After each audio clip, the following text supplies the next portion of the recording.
বেলা ১১টার দিকে মা আর ছোট বোনের চিৎকার চেঁচামেচিতে ঘুম ভাঙল অষ্টদশী এক কন্যার। রাতে ঠিকমতো ঘুম না হওয়ায় এখনও ঘুম শেষ হচ্ছে না। তারপর অনেক কষ্টে চোখ দুটো খুলে বোঝার চেষ্টা করলো মা আর বোন এখানে এভাবে ষাঁড়ের মতো চিৎকার চেঁচামেচি করছে কেন। মনে হচ্ছে কেউ তার চোখ জোড়া আঠার সাহায্যে লাগিয়ে দিয়েছে। ঘুমে এমন অবস্থা তার। অষ্টদশী কোনো রকম চোখ খুলে হাই তুলতে তুলতে উঠে বসলো। এতপর কোমর ছড়িয়ে যাওয়া খোলা চুলগুলো হাতের সাহায্যে খোপা করে নিল। তারপর পাশ থেকে মোবাইলটা হাতে নিয়ে দেখে 11:10 বাজে। সামনে তাকিয়ে দেখে ছোট বোন আর মা দাঁড়িয়ে আছে। এতক্ষণ যার কথা বলছি তার নাম সিনহা। পুরো নাম সিনহা করিম। জন্ম এবং বেড়ে ওঠা দুটোই কুমিল্লা শহরে। মা বাবা এবং ছোট বোন সিমরাকে নিয়ে তার একান্ত ছোট ভুবন। ছোটবেলা থেকে সিনহা খুব চঞ্চল প্রকৃতির ছিল, কিন্তু হঠাৎ একটা ঘটনা এমন ধাক্কা খেয়েছে যে একদম শান্ত হয়ে গেছে। সিনহা এবার এইচএসসি পরীক্ষা দিয়েছে। বাবা মায়ের স্বপ্ন মেয়েকে ঢাকা বিশ্ববিদ্যালয়ে পড়ানো, তবে এটা নিয়ে সিনহার কোনো স্বপ্ন নেই। তাও লেখাপড়া তো করতেই হবে, তাই আশেপাশে কোনো কলেজে অনার্সে ভর্তি হবে বলে ঠিক করেছে। সিনহা শান্তভাবে মায়ের দিকে তাকিয়ে জিজ্ঞেস করলো, কি শুরু করলে আম্মু? এত চিৎকার চেঁচামেচি করছো কেন? সিনহা মা শারমিন ইসলাম মেয়ের প্রশ্নের জবাবে বলল, আজকে শুক্রবার, ভুলে গেছি। সিনহা বিরক্ত হয়ে বলল, ভুলে যাব কেন? শারমিন ইসলাম এবার দ্বিগুণ বিরক্ত দেখিয়ে বলল, ভুলে তো গেছিস, আজকে তোর বড় মামার বাসার দাওয়াত আছে, এটা নিশ্চয় ভুলে গেছি। সিনহা বলল, ও আচ্ছা হ্যাঁ, এই দাওয়াতে কথাটা সত্যি বেমালুন ভুলে গিয়েছিলাম। শারমিন ইসলাম এবার রুম থেকে বেরিয়ে যেতে যেতে বলো, নে ওঠ, এখন উঠে গোসল করে রেডি হয়ে নে, আমিও যাই গোসলটা করে নিই। সিমরা তুমিও যাও। সিনা এবার মাকে বলল, আম্মু তুমি আর সিমরা চলে যাও, আমার ভালো লাগছে না, আমি যাব না। শারমিন ইসলাম থেমে গেল, পেছন ফিরে মেয়ের পাশে এসে বসে বলল, এভাবে আর কয়দিন নিজেকে গুটিয়ে রাখবি মা? আগে তো এমন ছিলি না। কোথায় দাওয়াত আছে শুনলে সবার আগে তুই আগে বায়না ধরতি, আমি যেতে না চাইলেও জোর করে নিয়ে যেতিম। সিনহা মুখে হাসি রেখা টেনে মাকে বলো, আম্মু তুমি আবার ইমোশনাল হয়ে যাচ্ছ, যাও তো যাও, উঠে রেডি হয়ে নাও, বেশি দেরি হয়ে গেলে মামি রেগে যাবে। শারমিন ইসলাম মন খারাপ করে বলো, তোকে না দেখলেও তো সবাই কষ্ট পাবে। সিনহা বিছানা থেকে নেমে বলো, আচ্ছা আমি যাইনি দেখলেও মামি এমনিতে আমাকে ফোন দিবে, তখন না হয় আমি বুঝিয়ে বলব। শারমিন ইসলাম আবার জিজ্ঞেস করলো, তুই কি আসলে যাবি না? সিনহা মজা করে বলো, না আম্মু আসলেই না, আমি নকলে যাব না। হয়েছে, যাও এবার রেডি হয়ে নাও, আমাকে নিয়ে এত ভেবো না। শারমিন ইসলাম আচ্ছা বলে চলে গেল। সিমরা এখনও বোনের বিছানার পাশে দাঁড়িয়ে আছে। সিনহা ফ্রেশ হয়ে এসে দেখে সিমরা এখনও দাঁড়িয়ে আছে। সিনহা বলল, কিরে লেট লতিফ, এখনও দাঁড়িয়ে আছিস কেন? রেডি হতে তো বেলা গড়িয়ে দিস, যা তাড়াতাড়ি রেডি হয়ে যা।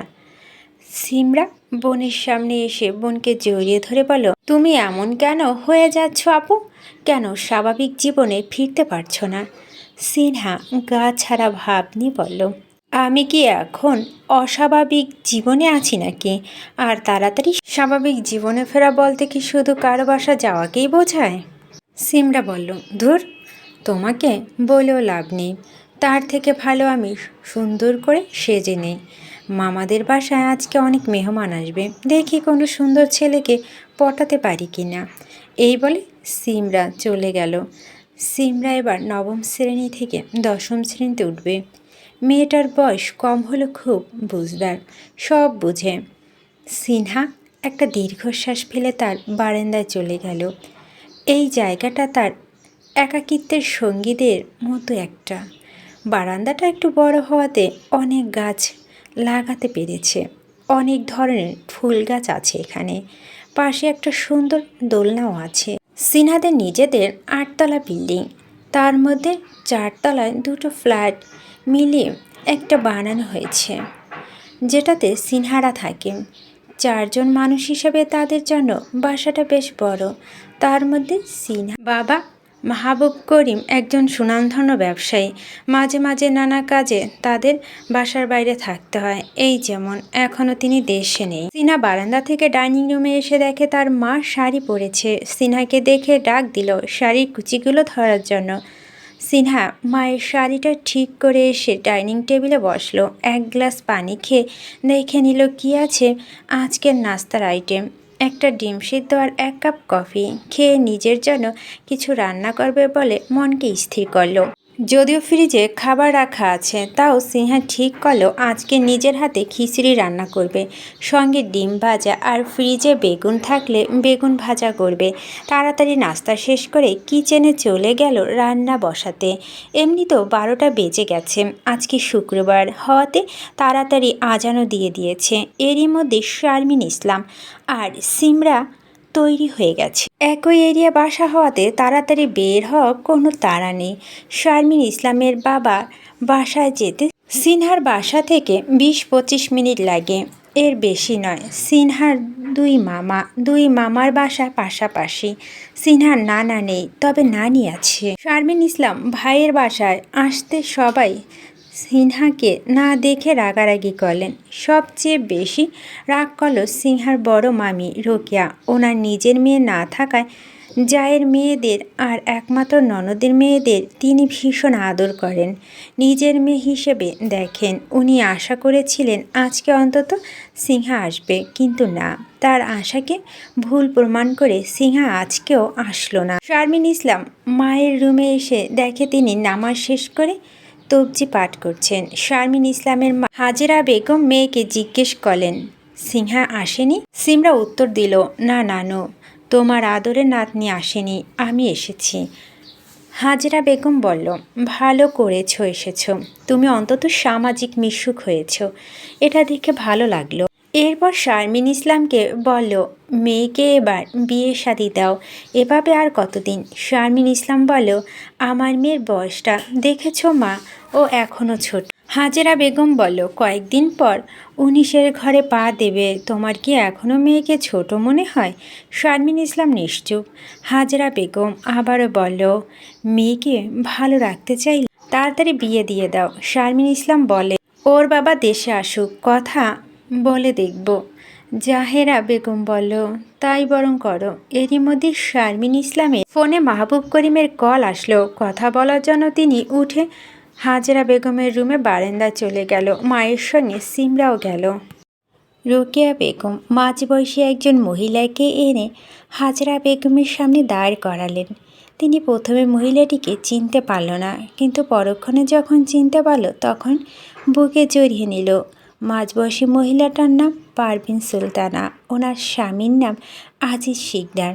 পারভিন সুলতানার সঙ্গে ভালো মন্দ কথার মাঝে হাজেরা বেগম জিজ্ঞেস করল, পারভিন, তোমার না একটা মেয়ে আছে, কই আসেনি? পারভিন সুলতানা হেসে বলল, এসেছে খালাম্মা, আমি ডেকে দিচ্ছি, একটু অপেক্ষা করুন। পারভিন সুলতানা মেয়েকে ডাকলেন। ডাকার কিছুক্ষণ পর সুন্দর হালকা পাতলা গঠনের একটা মেয়ে আসলো।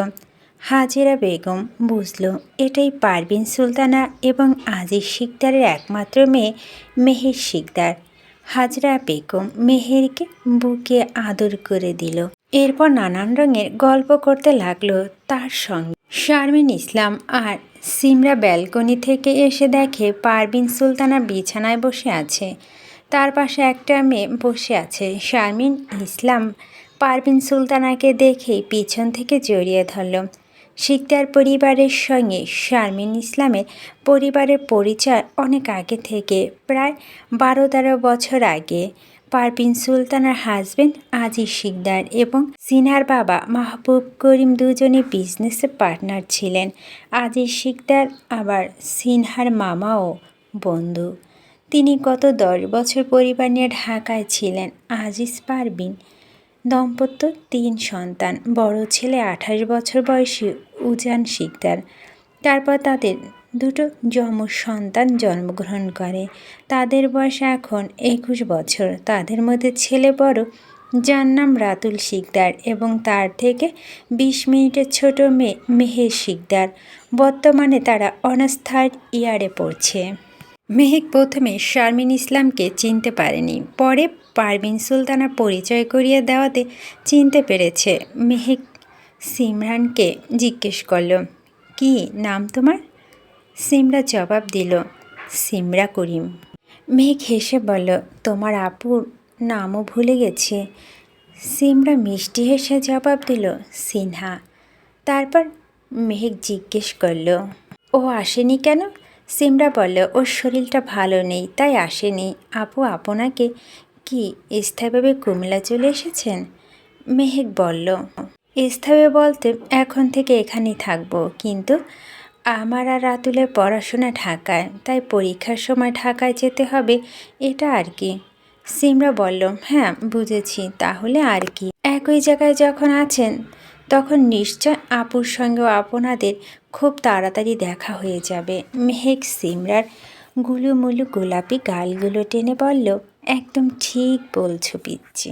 তুমি আমাকে আপনি করে না বলে তুমি করে বলতে পারো, কিন্তু সিমরা খুব তাড়াতাড়ি সবার সঙ্গে মিশে যায়। কথা বলতে বললে এক পর্যায়ে সিমরা জিজ্ঞেস করলো, আচ্ছা আপু, একটু আগে যে রাতুল বলেন, এই রাতুলটাকে তোমার ভাই? মেহেক বলল, হ্যাঁ, ও আমার থেকে 20 মিনিটের বড়, আমার যমজ।